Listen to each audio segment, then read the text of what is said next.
दोस्तों, आज की एक कहानी ऐसे व्यक्ति की है जो अपने काम से बहुत परेशान रहता था और ऑफिस में अपने वर्कलोड से बहुत फ्रस्ट्रेटेड, घर में अपने बीवी बच्चों से भी परेशान रहता था, बॉस की डांट से बहुत दुखी था। इस तरह से वो अपनी जिंदगी से पूरी तरह से थक चुका था। वो कभी भी दोस्तों रिश्तेदारों से बात नहीं करता था।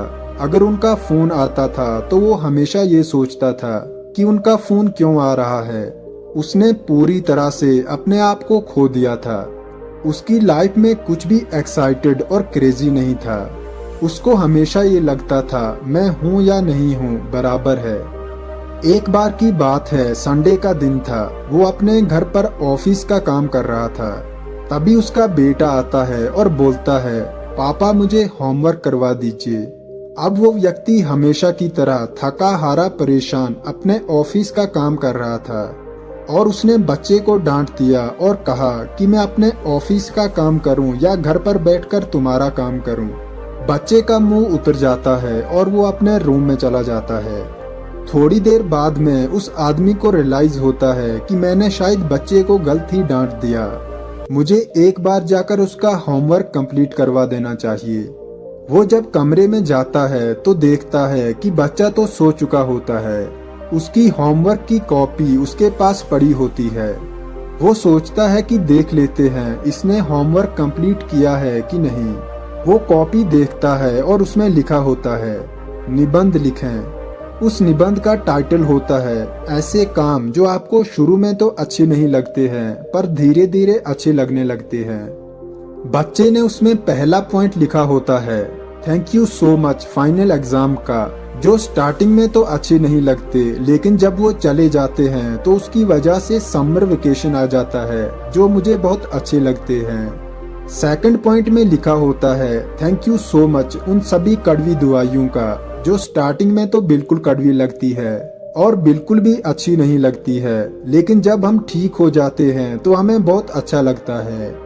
और थर्ड पॉइंट में लिखा होता है thank you so much God मुझे पापा देने के लिए। स्टार्टिंग में जब वो मुझे डांटते हैं तो बिल्कुल अच्छा नहीं लगता है और रोना भी आता है लेकिन जब वो मनाने के लिए बाहर घुमाने ले जाते हैं, हमें खिलौने दिलाते हैं तो मुझे बहुत अच्छा लगता है।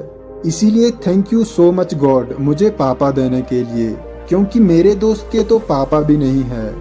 ये आखिरी लाइन पढ़कर उस आदमी की आंखों में आंसू आ जाते हैं। उसको समझ आता है कि वो अपनी जिंदगी में क्या कर रहा है। ये छोटा सा बच्चा ये बात अच्छे से समझ सकता है कि कुछ चीजों को हमें अच्छा भी मानना चाहिए और बुरा भी मानना चाहिए। जरूरी नहीं है कि जो चीज हमें अभी अच्छी नहीं लग रही है वो हमेशा के लिए बुरी हो। उस आदमी को रियलाइज होता है और वो हाथ जोड़ता है और मन ही मन में भगवान को बोलता है कि थैंक यू सो मच भगवान मुझे घर देने के लिए। बहुत सारे लोग ऐसे हैं जिनके सर पर छत भी नहीं है। थैंक यू सो मच भगवान मुझे परिवार देने के लिए। बहुत सारे लोग तो ऐसे हैं जो दुनिया में अकेले हैं। थैंक यू सो मच मुझे ऑफिस का इतना काम देने के लिए। बहुत सारे लोग तो ऐसे हैं जिनके पास नौकरी नहीं, काम भी नहीं है। इस कहानी से यही बात समझ आती है कि लाइफ में हमेशा अच्छा नहीं हो सकता, अच्छा बनना पड़ता है। हो सकता है कुछ चीजें जो अभी अच्छी नहीं लग रही हो पर फ्यूचर में जाकर आपके लिए बहुत अच्छी हो सकती है। इसीलिए कभी भी किसी भी सिचुएशन में खुद को दुखी नहीं करना चाहिए, बल्कि सूझबूझ और समझ से काम लें। हमेशा धैर्य रखना बहुत जरूरी होता है और खुद को पॉजिटिव रखना उससे भी ज्यादा जरूरी होता है। हमेशा खुद को मोटिवेट करते रहिए और आगे बढ़ते रहिए। लाइफ में ये वक्त जो बुरा है वो भी चला जाएगा और हमेशा मुस्कुराते रहिए।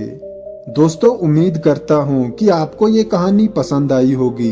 इस कहानी को अपनी फैमिली और दोस्तों के साथ शेयर जरूर कर देना। ऐसी ही और इंस्पिरेशनल कहानियों के लिए सब्सक्राइब का बटन जरूर से दबा देना।